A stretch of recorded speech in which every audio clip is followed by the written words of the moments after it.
Plus 2 കെമിസ്ട്രിയിലെ solutions എന്ന പാഠത്തിന്റെ 4ാം ഭാഗത്തിലേക്ക് ഒരിക്കൽ കൂടി സ്വാഗതം. കഴിഞ്ഞ വീഡിയോയിൽ നമ്മൾ ഹെൻറീസ് ലോ എന്താണെന്ന് കണ്ടു. അതിനെ ബേസ് ചെയ്ത പ്രോബ്ലവും നമ്മൾ ചെയ്തു. അവിടെ ഒരു ഗ്യാസ് ഒരു ലിക്വിഡിൽ ലയിച്ചു കഴിഞ്ഞാൽ ഗ്യാസിന്റെ പാർഷ്യൽ പ്രഷർ അതിന്റെ സോലിബിലിറ്റിയെ എങ്ങനെ ഡിപ്പെൻഡ് ചെയ്യുന്നു എന്നാണ് നമ്മൾ പഠിച്ചത്. ഇവിടെ ഇന്ന് നമ്മൾ ഡിസ്കസ് ചെയ്യാൻ പോകുന്നത് ഒരു ലിക്വിഡ് സൊല്യൂഷന്റെ വേപ്പർ പ്രഷറിനെ കുറിച്ചാണ്. എന്താണ് ലിക്വിഡ് സൊല്യൂഷൻസ്? ഒരു ലിക്വിഡ് സൊല്യൂഷൻ എന്ന് പറയുമ്പോൾ എങ്ങനെയാണ് ഒരു ലിക്വിഡ് സൊല്യൂഷൻ ഉണ്ടാകുന്നത്? സൊല്യൂഷൻ ഉണ്ടാകണമെങ്കിൽ 2 കമ്പോണന്റ് വേണം നമ്മൾ പഠിച്ചു അല്ലേ? ഏതൊക്കെയാണത്? സൊല്യൂട്ടും സോൾവെന്റും. ലിക്വിഡ് സൊല്യൂഷൻ എങ്ങനെയെല്ലാം ഉണ്ടാകാം? Either dissolving one liquid in liquid or A solid in A liquid. ഏത് രീതിയിലുണ്ടായാലും, ഒരു സോളിഡ് ലിക്വിഡിൽ ലയിച്ചുണ്ടായാലും ഒരു ലിക്വിഡിൽ ലയിച്ചുണ്ടായാലും അതിന് നമ്മൾ ലിക്വിഡ് സൊല്യൂഷൻസ് എന്നാണ് വിളിക്കുന്നത്. ഇതിലെ ഒന്നോ അതിലധികമോ കമ്പോണൻസ് വോളറ്റൈൽ ആയിരിക്കും. എന്താണ് ഈ വോളറ്റൈൽ എന്ന വാക്കിന്റെ അർത്ഥം? ഇതിനു മുമ്പ് നിങ്ങൾ കേട്ടിട്ടുണ്ട് വോളറ്റൈൽ എന്നല്ലേ? വോളറ്റൈൽ എന്ന് പറഞ്ഞാൽ വേപ്പറൈസ് ചെയ്യാൻ കഴിവുള്ളവയായിരിക്കും. ഇവാപ്പറേറ്റ് ചെയ്തു പോകാൻ കഴിവുള്ളതിനെയാണ് നമ്മൾ വേപ്പറൈസ് വോളറ്റൈൽ എന്ന് നമ്മൾ പറയുന്നത്. അപ്പം അങ്ങനെ വോളറ്റൈൽ കമ്പോണന്റ് ആയിരിക്കും ഒന്നോ അതിലധികം. ചിലപ്പോൾ ആ 2 കമ്പോണൻസും വോളറ്റൈൽ ആയിരിക്കും, അല്ലെങ്കിൽ ഒരെണ്ണം വോളറ്റൈൽ ആയിരിക്കാം. പ്രോബബിളി സോൾവെന്റ് മിക്കപ്പോഴും വോളറ്റൈൽ നേച്ചർ കാണിക്കുന്നതായിരിക്കും. അപ്പോൾ ഇന്ന് ആ ലിക്വിഡ് സൊല്യൂഷൻസിന്റെ വേപ്പർ പ്രഷറിനെ കുറിച്ചാണ് നമ്മൾ പഠിക്കാൻ പോകുന്നത്. ഇനി എന്താണ് വേപ്പർ പ്രഷർ? നമ്മൾ ഫസ്റ്റ് ഇയറിൽ പഠിച്ചിട്ടുണ്ടല്ലേ വേപ്പർ പ്രഷർ എന്താണെന്ന്. വേപ്പർ പ്രഷർ എന്താണെന്ന് അറിയാൻ വേണ്ടി എപ്പോഴും നമ്മൾ പറയുന്ന ഒരു ഉദാഹരണമുണ്ട്. ഞാൻ ക്ലാസ്സിൽ പറയുന്നത്, ഇതുവരെ ക്ലാസ്സിൽ കൊണ്ടുപോയി കാണിക്കാൻ നമുക്ക് സാധിച്ചിട്ടില്ല. ഇതൊരു ബോട്ടിലാണ്. ഈ ബോട്ടിലിന്റെ ഹാഫ് ഞാൻ എടുത്തു വെച്ചിരിക്കുകയാണ്. ഈ ബോട്ടിലിന്റെ ഹാഫ് വെള്ളം എടുത്തു വെച്ചിരിക്കുകയാണ്. ഈ ബോട്ടിൽ ഇങ്ങനെ തന്നെ വെച്ച് ഒരു രാത്രി വെച്ച് പിറ്റേ ദിവസം രാവിലെ എഴുന്നേറ്റ് നോക്കുമ്പോൾ നിങ്ങൾക്ക് കാണാം ഈ ബോട്ടിലിന്റെ ഉള്ളിലെല്ലാം വെള്ളം പറ്റി പിടിച്ചിരിക്കുന്നു. ഈ ബോട്ടിലിന് വെള്ളമില്ലാത്ത മുകൾ ഭാഗത്ത് ഇവിടെ വാട്ടർ ഡ്രോപ്ലെറ്റ്സ് പറ്റി പിടിച്ചിരിക്കുന്നതായിട്ട് കാണാം. നമ്മൾ വെച്ചപ്പോൾ അതില്ലായിരുന്നു. അപ്പൊ എന്തായിരിക്കാം ഈ ബോട്ടിലിൽ നടന്ന പ്രോസസ്? എന്തായിരിക്കും? ഇതൊരു ക്ലോസ്ഡ് ബോട്ടിലാണ് അല്ലേ? നോക്കി. അപ്പൊ തീർച്ചയായിട്ടും എന്ത് നടന്നിട്ടുണ്ട്? ഇവിടെ നിന്ന് വാട്ടർ മോളിക്യൂൾസ് ഇവാപറേറ്റ് ചെയ്തിട്ടുണ്ട് അല്ലേ? ഇവാപറേറ്റ് ചെയ്ത വാട്ടർ മോളിക്യൂൾസ് എന്ത് കൂടി ചെയ്തിട്ടുണ്ട്? കണ്ടൻസേഷനും വിധേയമായിട്ടുണ്ട്. So in a closed vessel at a given temperature, closed vessel ആണ്, ടെമ്പറേച്ചറിന് വ്യത്യാസമില്ല. So what happens? Liquid molecules start evaporating. ഈ ലിക്വിഡ് മോളിക്യൂൾസ് ലിക്വിഡ് ഫേസിൽ നിന്ന് ഇവാപറേഷൻ വേപ്പർ ഫേസിലേക്ക് മാറിക്കൊണ്ടിരിക്കും. മാറി കുറേ നേരം കഴിഞ്ഞ് കഴിയുമ്പോൾ കുറേ ലിക്വിഡ് മോളിക്യൂൾസ് വേപ്പർ സ്റ്റേറ്റിലേക്ക് മാറിക്കഴിഞ്ഞ് കുറേ കഴിഞ്ഞ് കഴിയുമ്പോൾ എന്ത് സംഭവിക്കും? വേപ്പർ മോളിക്യൂൾസും തിരിച്ച് എന്തിലേക്ക് വരാൻ തുടങ്ങും? തിരിച്ച് ലിക്വിഡ് ഫേസിലേക്ക് വരാൻ തുടങ്ങും. അപ്പോൾ നമ്മൾ പറയും ഈ സിസ്റ്റം എന്തിലെത്തി എന്ന് പറയും? ഒരു ഡൈനാമിക് ഇക്വിലിബ്രിയത്തിലെത്തി എന്ന് പറയും. Once it attains a dynamic equilibrium, ഈ ലിക്വിഡ് സർഫസിന്റെ മുകളിൽ എന്തുണ്ട്? വേപ്പർ ഉണ്ട്. ആരുടെ വേപ്പർ ഉണ്ട്? ഈ ലിക്വിഡിന്റെ വേപ്പർ ഉണ്ട്. അപ്പൊ ആ വേപ്പർ ഈ ലിക്വിഡിന്റെ സർഫസിൽ ഒരു പ്രഷർ കൊടുക്കുന്നുണ്ട്. ആ പ്രഷറിനെയാണ് നമ്മൾ വേപ്പർ പ്രഷർ എന്ന് വിളിക്കുന്നത്. I think it is clear. So this bottle contains water, half bottle water, and there are vapors of this liquid above this liquid surface, and these vapors exert a pressure over this liquid solution, and these vapors are in equilibrium with the liquid solution. ഈ liquid സൊല്യൂഷനുമായിട്ട് ഇതിന്റെ മുകളിലുള്ള vapour ഇക്വിലിബ്രിയത്തിലാണ്. അങ്ങനെയുള്ള ആ ഇക്വിലിബ്രിയത്തിലായിരിക്കുന്ന ആ vapour ഈ ലിക്വിഡിന്റെ സർഫസിൽ കൊടുക്കുന്ന പ്രഷറിനെയാണ് നമ്മൾ എന്തെന്ന് വിളിക്കുന്നത്? വേപ്പർ പ്രഷർ എന്ന് വിളിക്കുന്നത്. അപ്പോൾ it is clear. So the definition of vapor pressure can be written like this: the pressure of vapor that is in equilibrium with the liquid at a given temperature. Okay, അപ്പോൾ അതാണ് vapour pressure. ആ vapour പ്രഷറിനെ കുറിച്ചാണ് നമ്മൾ ഇന്ന് discuss ചെയ്യാൻ പോകുന്നത്. നമ്മളിവിടെ എടുത്തിരിക്കുന്നത് ഒരു ലിക്വിഡ് സൊല്യൂഷൻ ആണ്. അവിടുത്തെ ഒരു പ്രത്യേകതയുണ്ട്. Both components R volatile. രണ്ടും വേപ്പറൈസ് ചെയ്ത് പോകുന്നതാണ്. അപ്പം ഇവിടെ നമ്മൾ ജസ്റ്റ് നമ്മൾ ഫസ്റ്റ് ഇയർ പഠിച്ച ഒരു ലോ എന്ന് മെമ്മറൈസ് ചെയ്യുന്നത് നന്നായിരിക്കും. ഫസ്റ്റ് ഇയർ പഠിച്ച ഒരു ലോ ഡാൽട്ടൺസ് ലോ അല്ലേ? ഡാൽട്ടൺസ് ലോ എന്താ പറയുന്നത്? അവിടെ നമ്മൾ ഫസ്റ്റ് ഇയർ നമ്മൾ പഠിച്ചു ഒന്നോ രണ്ടോ മൂന്നോ മിക്സ്ചർ ഓഫ് നോൺ റിയാക്ടിങ് ഗ്യാസസിനെ നമ്മൾ ഒരു കണ്ടെയ്നറിൽ എടുക്കുകയാണെങ്കിൽ അതിന്റെ total pressure exerted is equal to sum of individual pressures of each gas. ഇപ്പൊ 3 ഗ്യാസ് എടുത്താൽ 3 ഗ്യാസിന്റെയും ടോട്ടൽ പ്രഷർ എന്ന് പറയുന്നത് ഓരോന്നിന്റെയും ഇൻഡിവിജ്വൽ പ്രഷേഴ്സിന്റെ സം ആയിരിക്കും നമ്മൾ പഠിച്ചത് അല്ലേ. That is P total is equal to, ഞാനിവിടെ 2 കമ്പോണന്റ് എടുത്തിരിക്കുന്നത്, is equal to P1 plus P2. ഇവിടെയും അങ്ങനെ തന്നെയാണ്. 2 ലിക്വിഡ് സൊല്യൂഷൻ എടുത്തു, രണ്ടും വോളറ്റൈലാണ്. ആ രണ്ടും വേപ്പറൈസ് ചെയ്ത് പോയിട്ട് രണ്ടിനും എന്തുണ്ടാകുന്നു? വേപ്പർ പ്രഷർ ഉണ്ടാകുന്നു. ഇനി ഇങ്ങനെ ഉണ്ടാകുന്ന ഈ പാർഷ്യൽ പ്രഷർ എന്ന് പറയുന്നത് ആർക്ക് പ്രൊപ്പോർഷണൽ ആണ്? നമ്മൾ കഴിഞ്ഞ വീഡിയോയിൽ കണ്ടു ഹെൻറീസ് ലോ. എന്താ നമ്മൾ ഹെൻറീസ് ലോ കണ്ടത്? The partial pressure is proportional to what? എന്താണ്? Yes, it is mole fraction. Partial pressure arc proportional ആണ്? Mole fraction of that component. ആ കമ്പോണന്റിന്റെ mole fraction proportional ആണ്. അപ്പം ഈ ടോട്ടൽ പ്രഷറും പാർഷ്യൽ പ്രഷറും മോൾ ഫ്രാക്ഷനും എല്ലാം കണക്ട് ചെയ്ത് അതിനെ ക്വാണ്ടിറ്റേറ്റീവ് ആയിട്ടുള്ള റിലേഷൻഷിപ്പ് കൊണ്ടുവന്ന സയന്റിസ്റ്റ് ആണ് ഫ്രഞ്ച് കെമിസ്റ്റായ ഫ്രാങ്കോ മാർട്ടെ റൗൾട്ട് എന്ന് പറയുന്ന സയന്റിസ്റ്റ്. അദ്ദേഹം ഒരു നിയമം കൊണ്ടുവന്നു, that is known as Raoult's law. അതാണ് റൗൾട്ട്സ് ലോ എന്ന് അറിയപ്പെടുന്നത്. ഇനി എന്താണ് റൗൾട്ട്സ് law?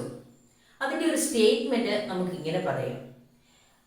Four a solution of volatile ലിക്വിഡ്സിന്റെ ഒരു സൊല്യൂഷൻ എടുത്താൽ the partial pressure of each component of the solution, ഓരോ കമ്പോണന്റിന്റെയും പാർഷ്യൽ പ്രഷർ എന്ന് പറയുന്നത് directly proportional to its mole fraction. ആർക്ക് പ്രൊപ്പോർഷണൽ ആണ്? അതിന്റെ മോൾ ഫ്രാക്ഷന് പ്രൊപ്പോർഷണൽ ആണ്. നമ്മൾ ആദ്യം എടുത്തതുപോലെ തന്നെ suppose there are 2 components 1 and 2. Let the partial pressure is P1 for the first component and P2 for the second component. Then P1 is proportional to x1 and P2 is proportional to x2, and that is known as Raoult's law. Very important. Raoult's law പറഞ്ഞിരിക്കുന്നത് നമുക്ക് മാത്തമാറ്റിക്കലായിട്ട് ഇങ്ങനെ express ചെയ്യാം. That is P1 is proportional to x1. Partial pressure ആർക്ക് proportional ആണെന്ന് പറഞ്ഞാൽ അതിന്റെ mole fraction. So P1 is proportional to x1 and P2, 2 component P2 is proportional to x2.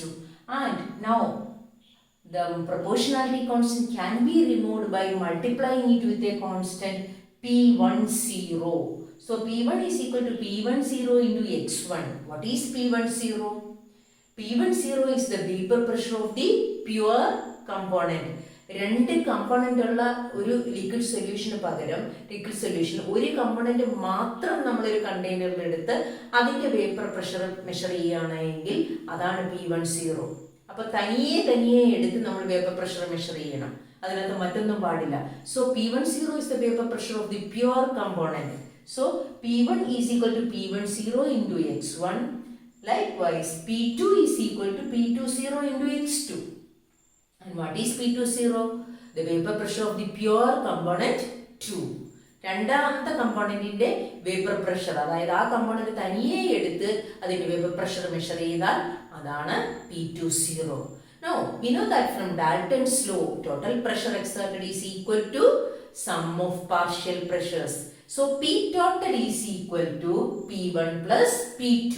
Now I am going to substitute these values. For P1 P10 x1 കൊടുത്തു, plus P2 ന് പകരം എന്ത് കൊടുത്തു? P20 x2 എന്ന് കൊടുത്തു. ഇനി നമുക്കറിയാം ഒരു കമ്പോണന്റിൽ ഒരു സൊല്യൂഷനിൽ എത്ര കമ്പോണൻസ് ഉണ്ടെങ്കിലും ആ കമ്പോണൻസിന്റെ എല്ലാം മോൾ ഫ്രാക്ഷന്റെ സം എന്ന് പറയുന്നത് എത്രയായിരിക്കും? 1 ആയിരിക്കും. ഇവിടെ 2 കമ്പോണന്റ് ആണുള്ളത്. So x1 plus x2 is equal to എത്ര കിട്ടും? 1 കിട്ടും. അപ്പൊ ഞാനിവിടെ x1 ന്റെ ടേമിന് പകരം എന്തെന്ന് എനിക്ക് എഴുതാം? x1 is equal to എന്തെന്ന് എഴുതാം? x1 plus x2 is equal to 1 ആണെങ്കിൽ x1 is equal to 1 minus x2. ഞാൻ ആ വാല്യൂ ഇവിടെ സബ്സ്റ്റിറ്റ്യൂട്ട് ചെയ്യുകയാണ്. നമുക്കറിയാം we know that x1 plus x2 is equal to 1 എന്നറിയാം. അങ്ങനെയാണെങ്കിൽ x1 is equal to 1 minus x2 എന്ന് നമുക്ക് എഴുതാം. ഇത് നമ്മൾ പഠിച്ചതാണ് അല്ലേ? ഈ ചാപ്റ്ററിന്റെ ഫസ്റ്റ് പോർഷനിൽ നമ്മൾ പഠിച്ചതാണത്. സോ 1 മൈനസ് x2 സബ്സ്റ്റിറ്റ്യൂട്ട് ചെയ്തു. അതിനെ ഞാൻ ഉള്ളിലേക്ക് മൾട്ടിപ്ലൈ ചെയ്തു. p10 minus p10 x2 plus p20 x2. x2 terms ഞാൻ ക്ലബ് ചെയ്തു. അപ്പൊ എനിക്ക് കിട്ടിയ ഇക്വേഷൻ ആണ് p total is equal to p10 plus p20 minus p10 into x2. ഇതാണ് നമുക്ക് ഫൈനൽ കിട്ടിയ ഇക്വേഷൻ. ഇനി ഈ ഇക്വേഷനിൽ നിന്ന് എന്തെല്ലാം കാര്യങ്ങളാണ് നമുക്ക് മനസ്സിലാകുന്നതെന്ന് നോക്കാം. അതിനു മുമ്പ് റൗൾസ് ലോ വെച്ചിട്ടുള്ള ഒരു ഗ്രാഫ് ഞാൻ നിങ്ങൾക്ക് പരിചയപ്പെടുത്തി തരികയാണ്. റൗൾസ് ലോ വെച്ചിട്ടുള്ള ഗ്രാഫ്. റൗൾസ് ലോയിലെ ഗ്രാഫാണിത്. ഇവിടെ 2 കമ്പോണന്റ് ആണ് നമ്മൾ എടുത്തിരിക്കുന്നത്, 1ഉം 2 എന്ന് പറയുന്ന കമ്പോണന്റ്. അതായത് 1 എന്ന് പറയുന്ന കമ്പോണന്റിന്റെ പാർഷ്യൽ പ്രഷർ P1 അതിന്റെ മോൾ ഫ്രാക്ഷൻ x1 ആണ്. 2ന്റെ പാർഷ്യൽ പ്രഷർ P2 അതിന്റെ മോൾ ഫ്രാക്ഷൻ x2.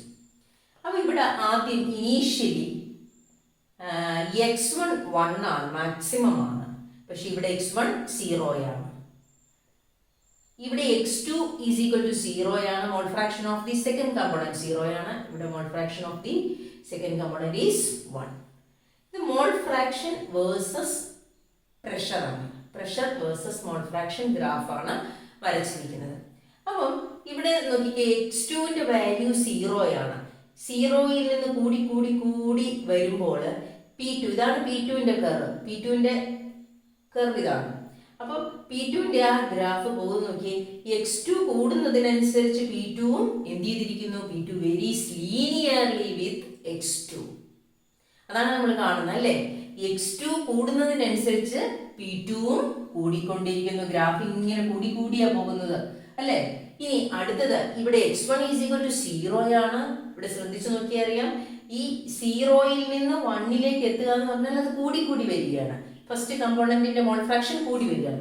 അപ്പൊ അതിന്റെ വേപ്പർ പ്രഷർ എങ്ങനെ, പാർഷ്യൽ പ്രഷർ എങ്ങനെയാണ് വരുന്നത് നോക്കിക്കേ, കൂടി കൂടി വരുന്നു.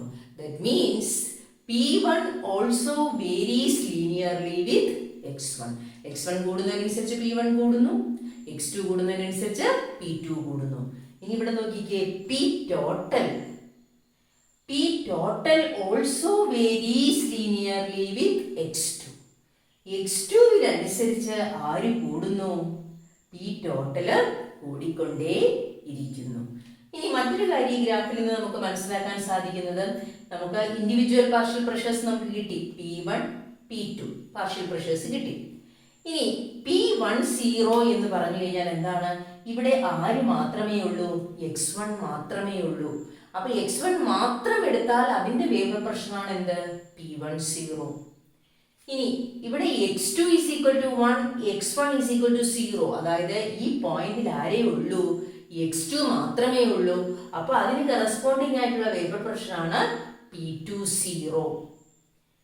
മറ്റൊരു കാര്യം നമുക്ക് മനസ്സിലാക്കാൻ പറ്റുന്നത്, ഈ ടോട്ടൽ പ്രഷറിന്റെ മാക്സിമം വാല്യൂ എന്ന് പറയുന്നത് P20 ആണ്. മിനിമം വാല്യൂ എന്ന് പറയുന്നത് P10 ആണ്. ഗ്രാഫിൽ നിന്ന് വ്യക്തമാണ്. ഇവിടെ ഇങ്ങനെ P10 മിനിമം ആകാൻ കാരണം നമ്മളിവിടെ അസ്യൂം ചെയ്തിരിക്കുന്നത് first component is less volatile എന്നാണ്. അത് കുറച്ചേ വേപ്പറൈസ് ചെയ്യുന്നുള്ളൂ, ലെസ് വോളറ്റൈൽ നേച്ചർ ഉള്ളതാണ്. ഇനി first component more volatile nature ഉള്ളതായിരുന്നെങ്കിൽ എങ്ങനെ വന്നേനെ ഗ്രാഫ്? ഇത് കൂടി വന്നേനെ, ഇത് കുറഞ്ഞു വന്നേനെ.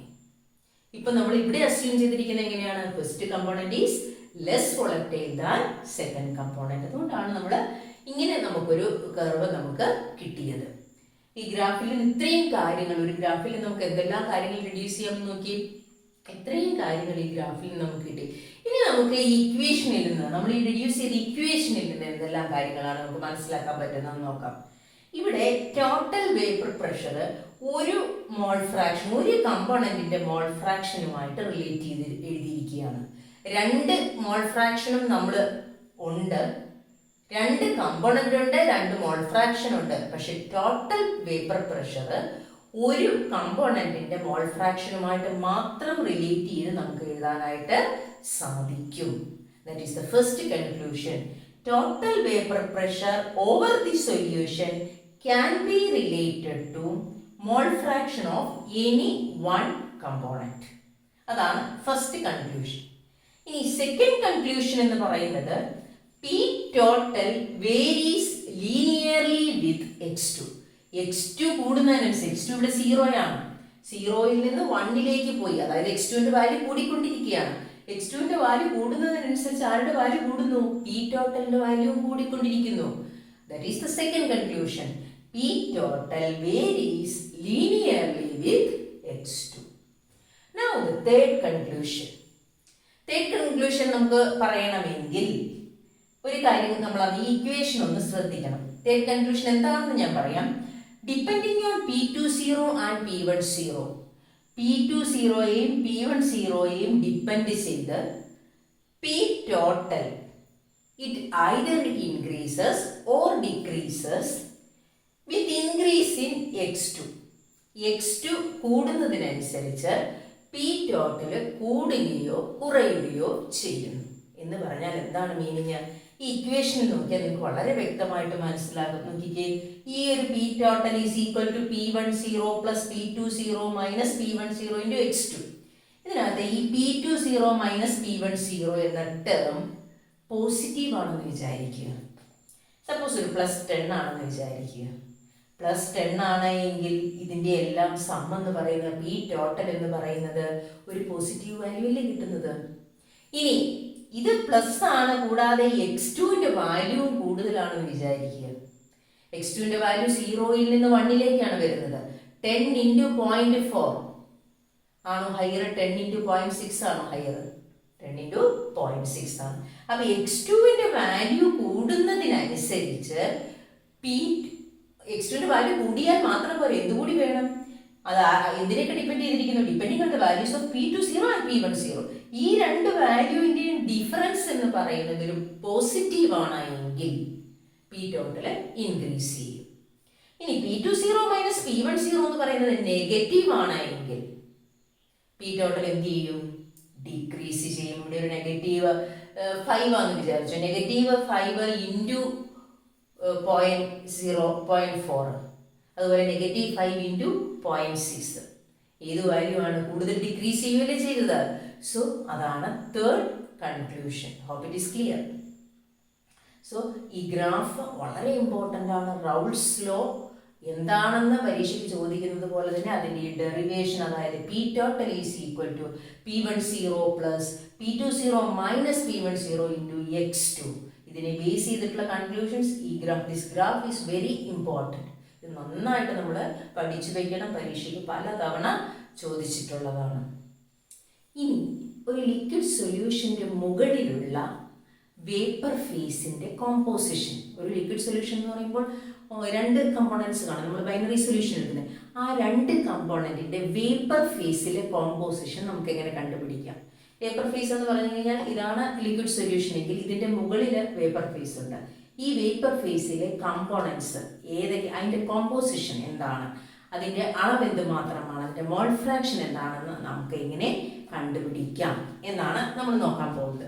നമ്മൾ ഫസ്റ്റ് ഇയർ പഠിച്ചിട്ടുണ്ട്, ഡാൽട്ടൺസ് ലോയിൽ പഠിച്ചിട്ടുണ്ട്. പാർഷ്യൽ പ്രഷർ അറിയാമെങ്കിൽ, പാർഷ്യൽ പ്രഷറും ടോട്ടൽ പ്രഷറും അറിയാമെങ്കിൽ നമുക്ക് അതിൻ്റെ മോൾ ഫ്രാക്ഷൻ കണ്ടുപിടിക്കാമെന്ന് നമ്മൾ പഠിച്ചിട്ടുണ്ട്. ഫസ്റ്റ് ഇയറിൽ ഡാൽട്ടൺസ് ലോ പഠിപ്പിച്ചപ്പോൾ നമ്മൾ പഠിച്ചതാണ് അല്ലേ.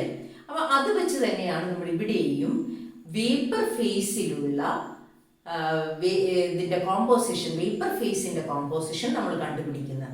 So it's composition can be written like this: P1 is equal to Y1 P total.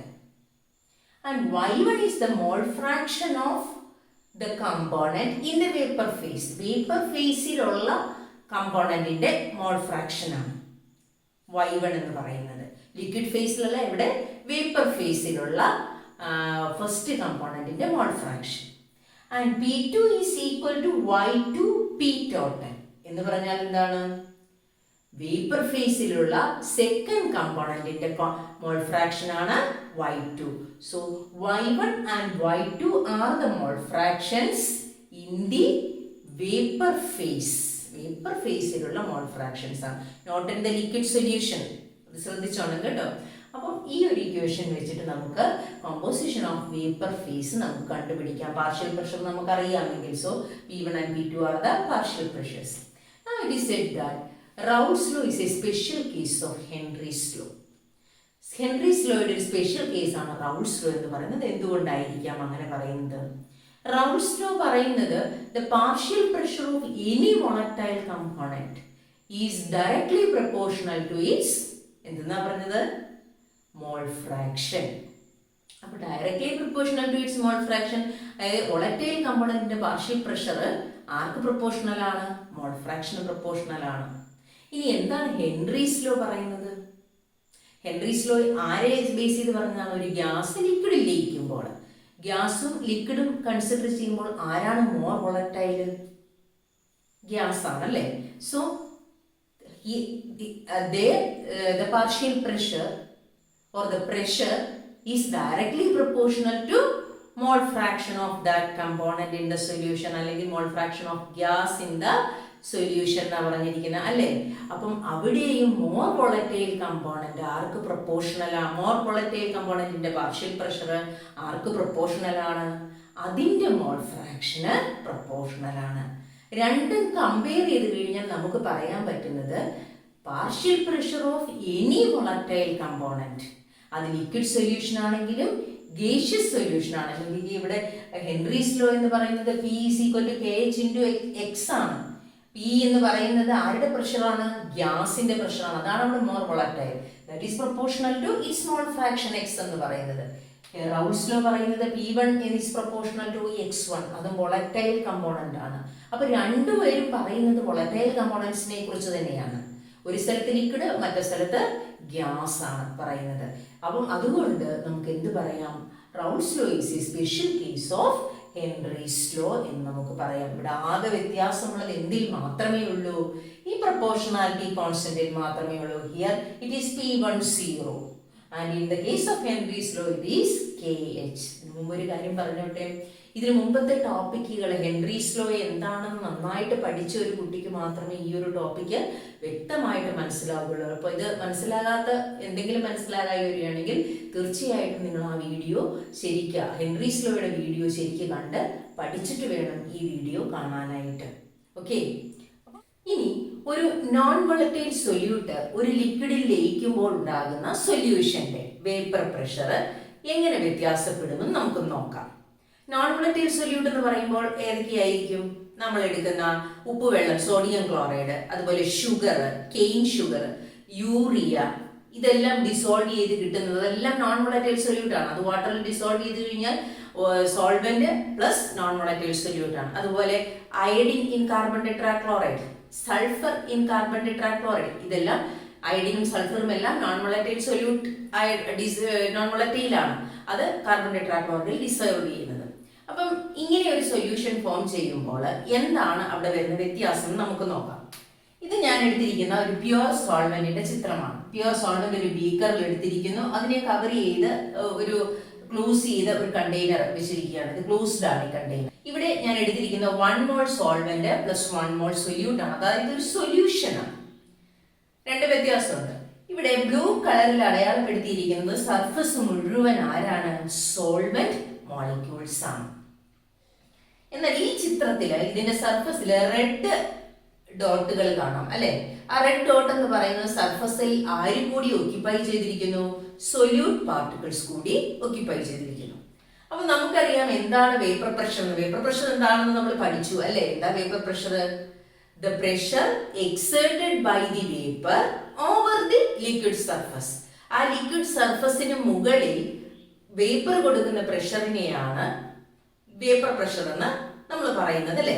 അപ്പൊ ആ വേപ്പർ പ്രഷർ, ആ വേപ്പർ ആർക്ക് ഇക്വിലിബ്രിയത്തിലാണ്? ഈ liquid സർഫസുമായിട്ട് ഇക്വിലിബ്രിയത്തിലാണ്.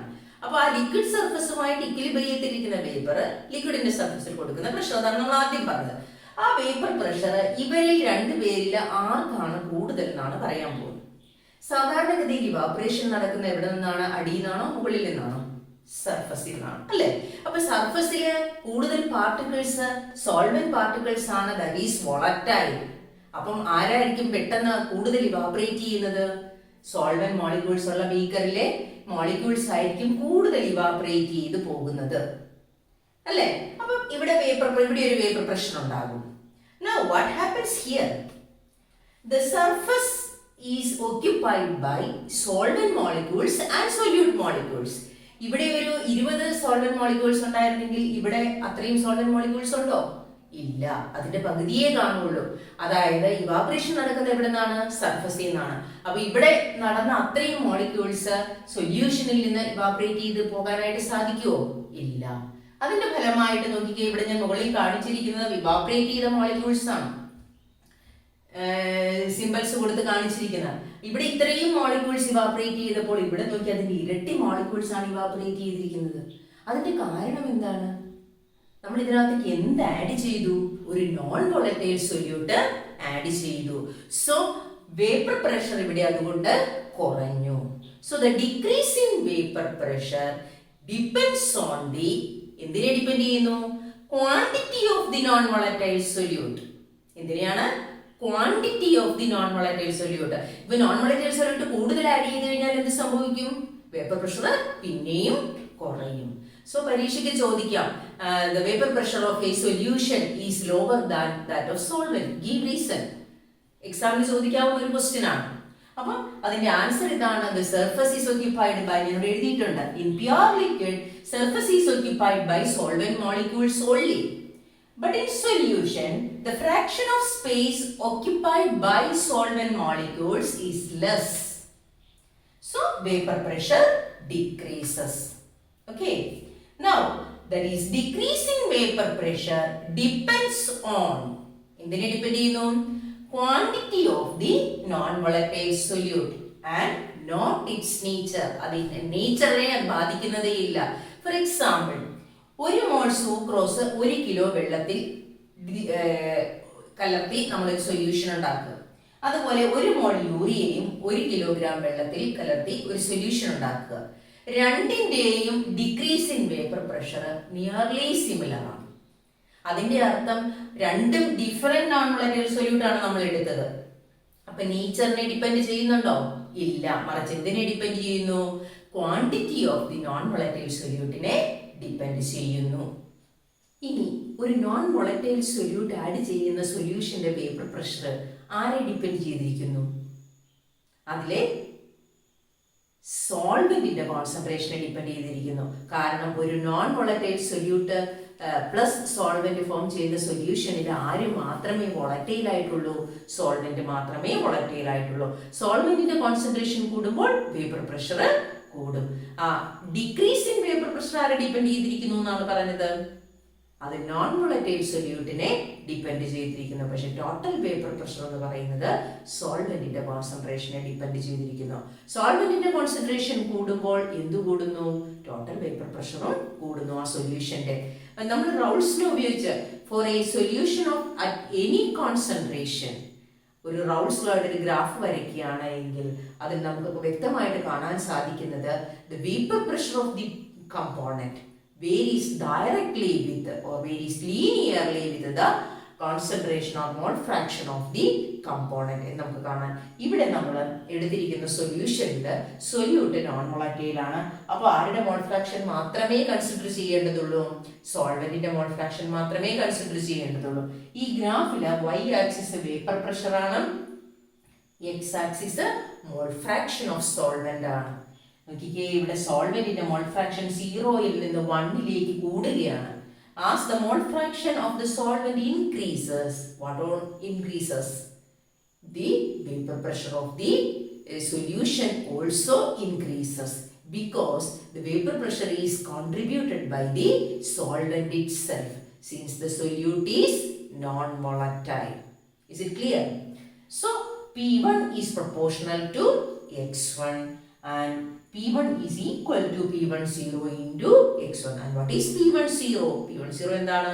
P10 is the vapor pressure of the pure component. അതായത് X ആ സൊല്യൂഷനില് solvent മാത്രമാണ് എങ്കിൽ സോൾവെന്റിന്റെ സോൾവെന്റിന്റെ വേപ്പർ പ്രഷർ ആണ് P10. നമുക്കറിയാം ആ സൊല്യൂഷൻ പൂർണ്ണമായിട്ടും കോൺട്രിബ്യൂട്ട് ചെയ്യുന്നത് ആരുടെ വേപ്പർ പ്രഷർ മാത്രമാണ്? സോൾവെന്റിന്റേത് മാത്രമാണ്. മോൾ ഫ്രാക്ഷൻ കൂടുന്നതിനനുസരിച്ച് ആ വേപ്പർ പ്രഷറും കൂടിക്കൊണ്ടേ ഇരിക്കുന്നു.